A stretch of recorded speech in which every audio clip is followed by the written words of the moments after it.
Para mim, educação é e sempre será um marco de transformação do homem. Nós deveríamos deixar a política de educação de ser de governo para ser de Estado. Está na Constituição, mas a gente continua a trabalhar, independente de ideologia, independente de partido que esteja, seja ele qual for, sobe ao poder, trabalha a política de educação dele, daquele governo, e não do Estado, da nossa nação. Então a gente tem que mudar esse conceito, é minha opinião. Quando a gente mudar esse conceito, nós estaremos um país desenvolvido. Enquanto não mudarmos, na minha concepção, não coisa. Me assusta dois índices, um em cada. O governo botar educação para nós tomarmos financiamento enquanto empresa, cobrando juros. Eu não acho que isso é obrigação do governo da educação. Se nós, empresas, somos competentes em educar, a verba deve vir, mas não com juros. Isso me assusta. E o Senai dispor uma quantidade de vaga e nós, o próprio Senai, só conseguir atrair 10% dessas vagas. Isso, para mim, é um absurdo com o nível de educação que nós temos no país. Eu digo sempre, nós somos um país rico. Nós desperdiçamos recursos. A prova está aqui no número. 84.415 vagas e só 8.695 disponibilidade. Confirmadas, desculpe a matrícula. Isso, para mim, é desperdício. Isso, para mim, é dinheiro no ralo. Então, isso me assusta muito. Então, eu gostaria de ter a colocação de ambos sobre esses dois itens aí que eu coloquei. Muito bom as colocações dos dois. Nós vamos passar para vocês aí comentar. Depois a gente dá uns pitacos aí, mas primeiro era bom vocês. Pode começar contigo. Bom, eu agradeço aí as colocações e até provocações. Eu acho que é isso que realmente dá o significado, né, para que justificar o fato de nós estarmos aqui. Na primeira etapa aqui, a intenção foi justamente tentar compartilhar um pouco de informações mesmo, né? Ou seja, de que forma o programa Pronatec está estruturado. Mas, seguramente, o nível de detalhes que existe, nuances, eventualmente até a gente não tem a oportunidade de aprofundar suficientemente. Esse talvez tenha sido o caso, né, da menção ali do Bruno com relação ao fato de por que não associar a condicionalidade do seguro-desemprego a uma qualificação profissional.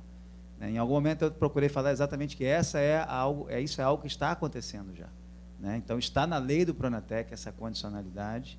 Então, para dar um exemplo, isso começou desde da assinatura da presidenta do decreto que regulamentou a lei, começou agora em junho, e, para dar um caso concreto, o Estado do Mato Grosso, né, juntamente com o Senai prioritariamente, só nesse mês de junho, até os dados que eu pude mensurar, cerca de 2.500 trabalhadores desempregados estão fazendo curso de qualificação. E isso tem uma escala prevista aí para 100 mil trabalhadores desempregados. Então, isso está no contexto do Pronatec, né, como uma condicionalidade. É claro que, como esse volume de desempregados ele é muito maior do que a nossa capacidade de atendimento no país, então há alguns recortes em termos de prioridade. No caso, hoje está na reincidência. Quem é reincidente tem prioridade. Não significa dizer que tenha exclusividade. Em esses sendo atendidos e havendo vaga, seguramente também aqueles que tiverem. Então, esse é um aspecto.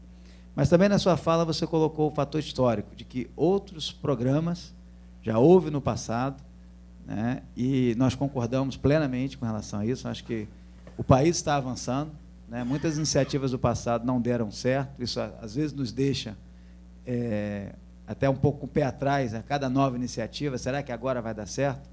Só que a gente precisa contextualizar, né, até para identificar se os indicadores, sejam quantitativos ou qualitativos, hoje, como instrumento de gestão, eles nos permitem verificar se há ou não chances reais de conseguirmos esse processo.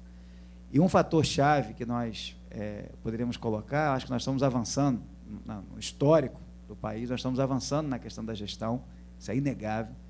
Se por um lado a gente mostra muitos números, por outro a gente está dando publicidade de que nós temos que alcançar esses números, porque esses números não são apenas números, são cidadãos brasileiros que precisam ser impactados pela política.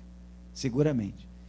E, nesse aspecto, eu diria o seguinte, o Pronatec hoje, ele concentra, sob o ponto de vista da política pública e do recurso público, num único ministério, que é o Ministério da Educação, como articulador e gestor do programa. Além disso, ou seja, nós temos ali, falamos de Pronatec na Copa, é uma ação do Ministério do Turismo. No passado, o recurso era do Ministério do Turismo, que operava isso com ou instituições formais, ou instituições, organizações sociais, e que se identificava ou não a efetividade. A partir de agora, desse momento histórico, nós sabemos quem é que oferta qualificação profissional nesse país, na ótica do governo federal. É o Sistema S, né, com o Senai, com o Senac, no campo com o Senar, são instituições públicas, né, os institutos federais, as instituições públicas estaduais. Então, esse é um processo que já mostra diferenças muito significativas. Nós estamos aproveitando aquilo que o país tem em termos de redes de oferta de educação profissional e, mais do que isso, aquilo que tem credibilidade, em termos também dessa mesma oferta. Então, você tem, por um lado, concentrado o recurso, concentrado a gestão e concentrado a rede que oferta. Essa é uma dimensão que diferencia sobremaneira das ações que, historicamente, nós sabemos que, em termos quantitativos, se capacitou muita gente, mas, em termos de transformação e efetividade, né, é um fracasso. Ao mesmo tempo, eu acho que nós estamos também amadurecendo enquanto sociedade, eu fico muito satisfeito, né, de que, historicamente, também havia uma fala muito diferenciada, um paradigma muito diferenciado em relação ao papel. Né? E eu coloco papel mesmo porque, às vezes, você tem a figura de quem está no papel de empresário, mas também pode estar do outro lado como docente, pode estar do lado do educador, e você já coloca um exemplo bem claro nesse sentido. Então, haviam paradigmas tão distintos, né, que, por um lado, a visão empresarial, ela trazia, no passado, uma ideia de imediatismo muito grande com relação à questão da formação profissional. Isso levava a cursos de 20 horas, de 30 horas, de 40 horas, quando muito, né? E, por outro lado, né, a visão acadêmica também muito conservadora, que entendia que praticamente todos teriam que ter nível superior. Né? Então, nem tanto ao céu, nem tanto ao... Então, não dá para extremar, nem o 8, nem o 80. Eu acho que, objetivamente, o Pronatec, quando ele coloca ali uma condição em termos de carga horária mínima para qualificação profissional, como 160 horas, é um avanço, porque exclui-se aí cursos de 20 horas, de 30 horas. Não estou dizendo com isso que não sejam cursos importantes. Claro que, a depender da capacidade do profissional, da experiência do profissional, ele pode e deve fazer cursos dessa natureza. Ninguém está negando a importância desses cursos. Muitas das vezes, um debate como esse, ele pode nos acrescentar muito em 2 horas. Mas o que nós estamos colocando aqui é que dimensão nós queremos alcançar desse profissional. Então, se o processo é a busca da cidadania, da autonomia, da inclusão social, isso não se faz numa semana de curso. Senão, de fato, você acaba privilegiando, de maneira exclusiva, eu diria, apenas a dimensão tecnicista. E nós sabemos que o profissional, né, como os exemplos que foram aqui colocados, né, num mundo cada vez mais tecnológico, não é possível mais, né, aquela metáfora lá dos tempos modernos. E, para concluir, dizer que o que nós precisamos para avançar e não deixar o risco, já mitigar esse risco do programa não dar certo, é trabalharmos de mãos dadas. O setor produtivo e o governo, numa lógica que eu já trago aqui como também, né, aceitando e retornando à provocação, da seguinte forma: qual é a demanda? Eu coloco a pergunta de forma aberta, mas dizendo que nós estamos num processo de construção do mapa da educação profissional. É um subproduto do Pronatec, que ele não aparece ali sobre os indicadores quantitativos. Esse mapa da educação profissional é algo que vai envolver um esforço grande, né, das entidades de pesquisa, né, em parceria com o próprio Ministério do Trabalho e Emprego, mas que envolve também o IPEA, que envolve o próprio IBGE, que envolve diversos parceiros que trabalham fazendo as análises de dados para que a gente possa construir um ferramental que nos permita fazer projeção. A partir do que existe de oferta, a partir do que existe de demanda, qual é a nossa capacidade para os próximos 2, 3, 5, 10 anos. Claro que, quanto mais próximo, maior a precisão desse tipo de exercício de cenário.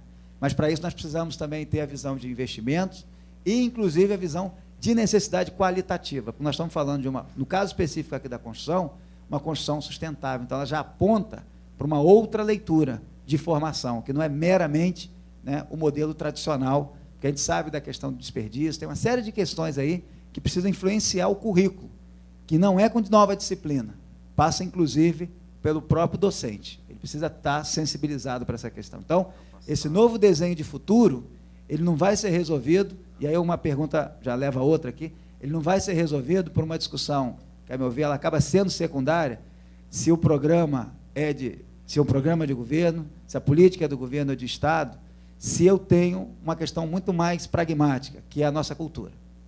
A nossa cultura hoje, ela possibilita ou não determinados passos.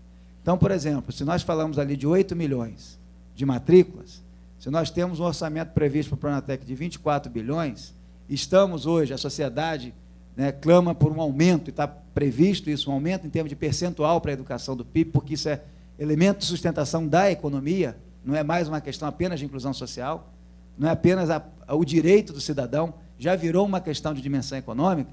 Então, a sensibilidade para o aumento em termos de recursos já acontece. Mas, muito francamente, será que só recurso financeiro hoje resolve o problema? Não. A questão é cultural. Então, nós precisamos, sim, avançar na dimensão que a educação sempre pede, em décadas. Um exemplo objetivo.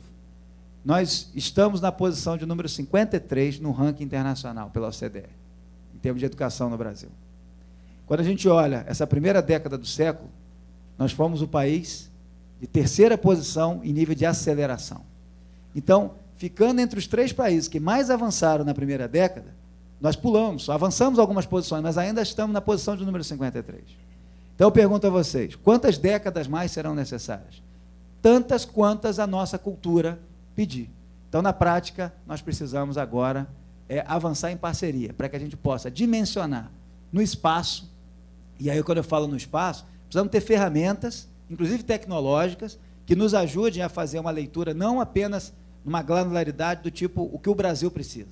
Precisamos saber o que o Estado precisa, o que uma micro-região precisa em termos de formação de mão de obra, considerando a realidade existente, porque também não é simplesmente mais pessoas, mais profissionais bem formados, e bem informado passa por uma questão de currículo, e aí significa tem que influenciar, inclusive, o docente. Isso não basta recurso financeiro.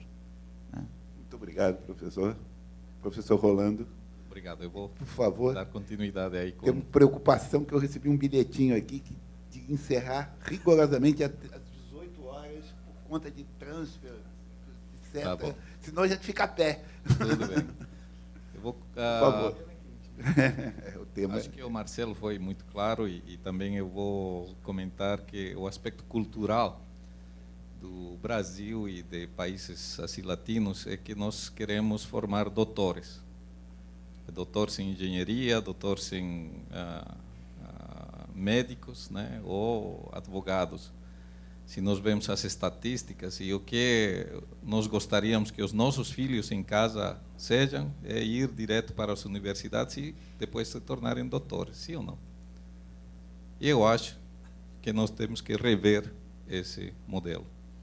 Eu ainda sou professor universitário, eu por 22 anos tenho formado engenheiros, eu tenho grupos ainda em Caxias do Sul de mestrado, doutorado, nessa área de produção, mas fazendo uma abstração e a realidade, eu tenho me preocupado muito com esse modelo de privilegiar o ensino superior.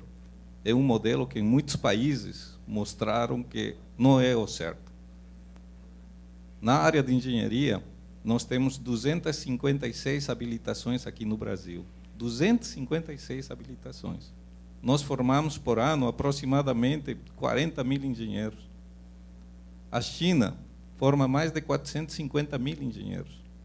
90% desses 450 mil engenheiros estão concentrados em 4, 90%. Então, nós vemos para onde esse país está indo. Fazendo essa reflexão, então eu percebi, puxa, qual é o meu papel? Eu tenho formado milhares de engenheiros, mas talvez não seja a solução. nós temos que valorizar os técnicos. E por isso que agora eu estou no Senai. Eu, como gerente executivo, estou fazendo um esforço muito grande para rever os nossos programas e para valorizar, dizer para os empresários, vamos nos abraçar, puxa, o governo está junto, nós temos que mudar essa mentalidade e em casa falar bem do técnico, como fez a Alemanha, como está fazendo a China, como fez muitos países da Ásia com quem nós temos que aprender. Então, entrar dentro de uma construção é digno também. Tem que ser valorado, valorizado. Então, começa, eu acho, desde a nossa casa. Eu também fico triste ao ver esses resultados, onde o Senai está se estruturando, fazendo investimento, e quando nós queremos contratar as matrículas, muitos desistem. Então, acho que é um repensar que todos nós, iniciando nas nossas próprias casas, deveríamos de fazer. Muito obrigado, presidente. Obrigado. O professor Marcelo quer fazer um complemento. Complemento rápido, até para ser justo contigo, num questionamento que fizeste. Com relação à questão do FIES, quando nós comentávamos aqui do empréstimo a 3,4% ao ano, né, em termos de juros, significa o seguinte: a empresa que deseja, que na prática acaba fazendo isso, que é a qualificação profissional, né, dos seus funcionários, ela hoje faz a seu próprio modo, de alguma maneira, ou contratando alguma instituição e tudo mais.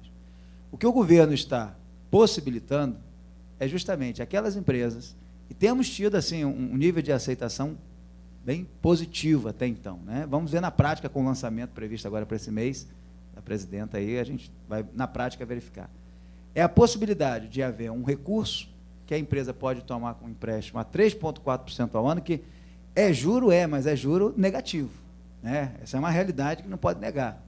Não se pode negar. Então, isso possibilita que se possa fazer com que um programa de capacitação a empresa tenha condição. Então, é uma forma de estímulo do governo federal para as empresas que desejam capacitar os seus profissionais. Aquilo que não dá para fazer no padrão, digamos assim, da inclusão dos 8 milhões de matrículas, a gente está tentando, de alguma forma, potencializar. Claro que as empresas vão avaliar. Talvez eu não tenha sido...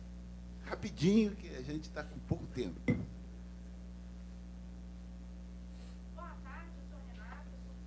Está aí, Renata. Eu sou do Sistema FIENG.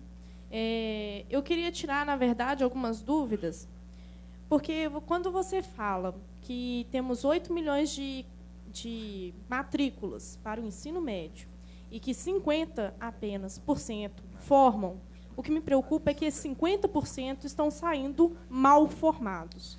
Hoje a gente sabe que o nível de analfabetismo no país está decrescendo, porém o nível de analfabetismo funcional está aumentando inacreditavelmente.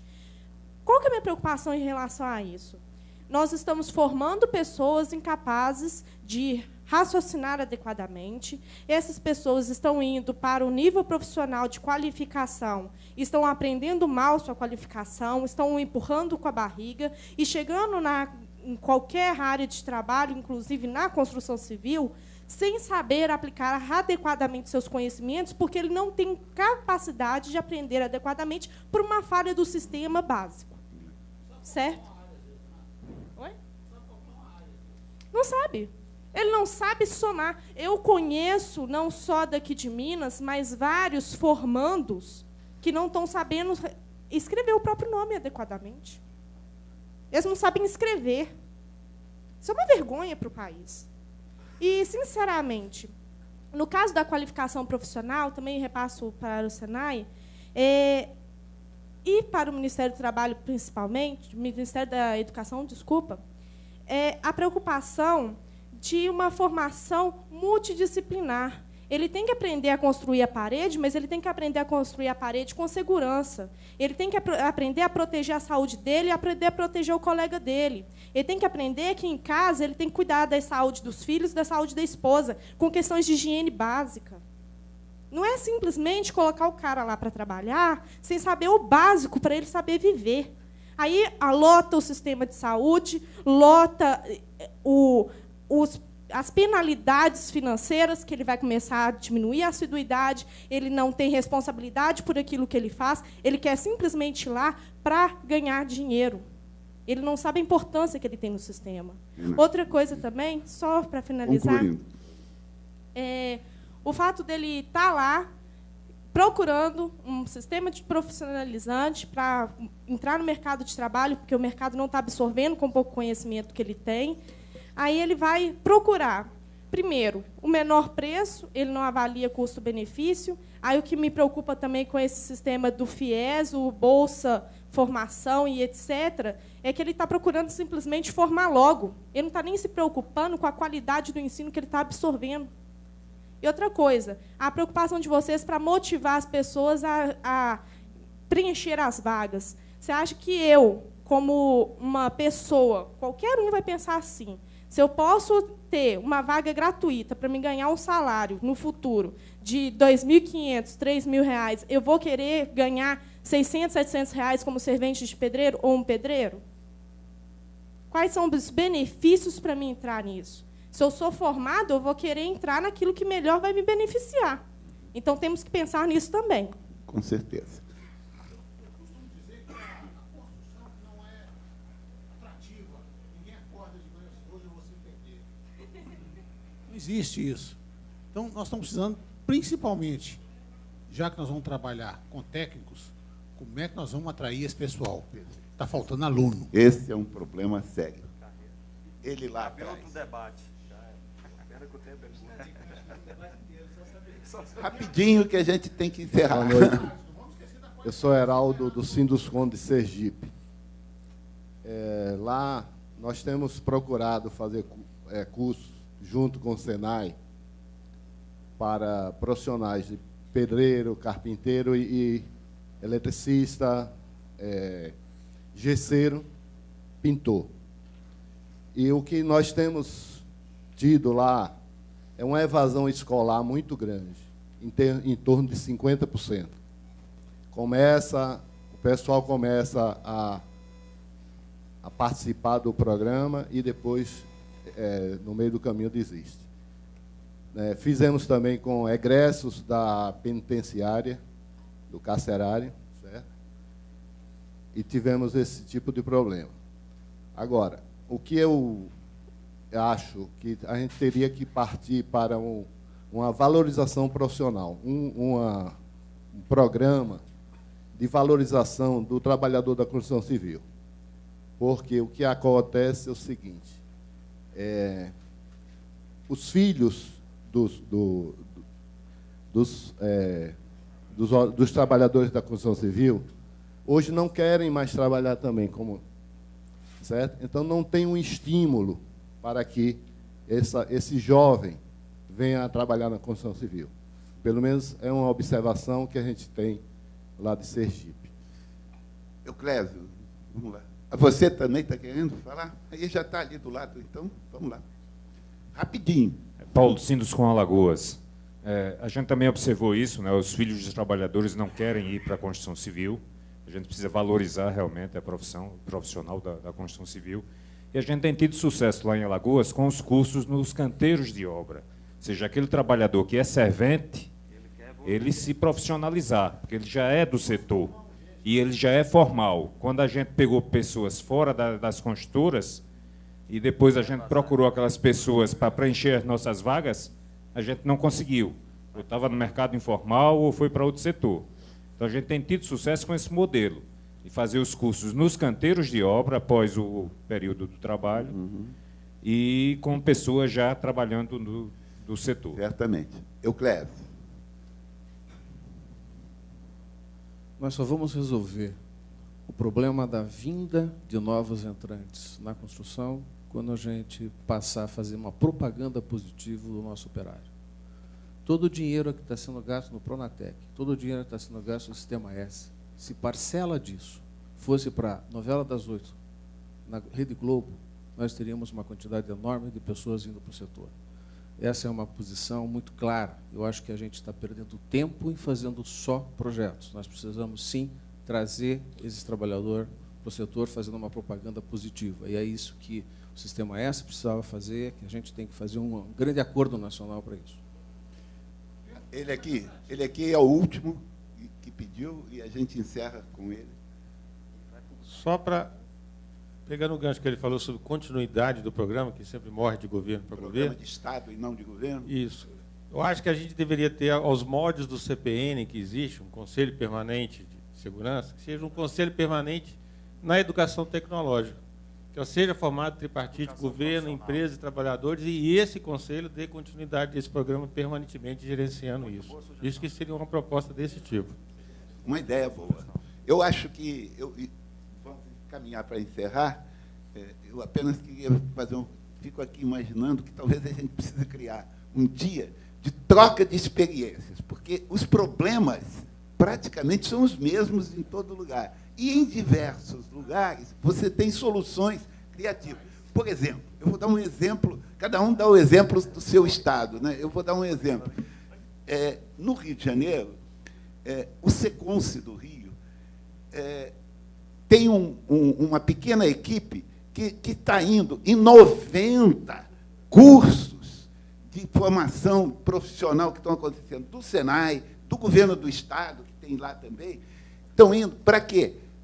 Vai lá e tem um tempo para falar do trabalho na construção civil, para apresentar a convenção coletiva, para mostrar os benefícios que o trabalhador tem, para tentar ver se você pesca o trabalhador ao final, em vez dele ir para a informalidade, como alguém aqui já fez esse comentário. Então, soluções desse tipo, a questão da formação profissional, um pequeno curso de iniciação ao mundo do trabalho, mostrando as questões e tendo o corte para o trabalho na construção, é uma outra coisa que a gente tem feito e tem promovido o sucesso danado, porque você consegue atrair os jovens, porque você tem internet, você tem computador no meio, você atrai os jovens e dá perspectiva, e tem um cara que, com 40 horas, ele vai para o canteiro de obra começar a sua vida profissional diferente,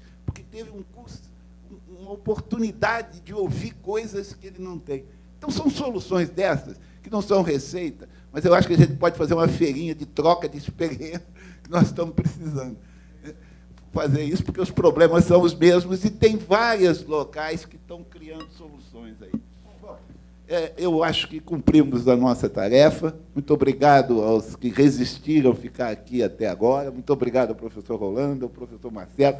Muito boas as suas colocações, foi muito interessante, produtivo. Bruno, muito obrigado. Gostei de ouvir coisas bonitas que você falou, foi muito legal, e eu acho que é muito importante que pessoas jovens como você venham substituindo os velhos que estão ficando cansados e meio desgastados na repetição das mesmas coisas, dos mesmos problemas, entra ano, sai ano, e sangue novo, criatividade e coisas. Seja bem-vindo você e o Érico, sem dúvida. Muito obrigado.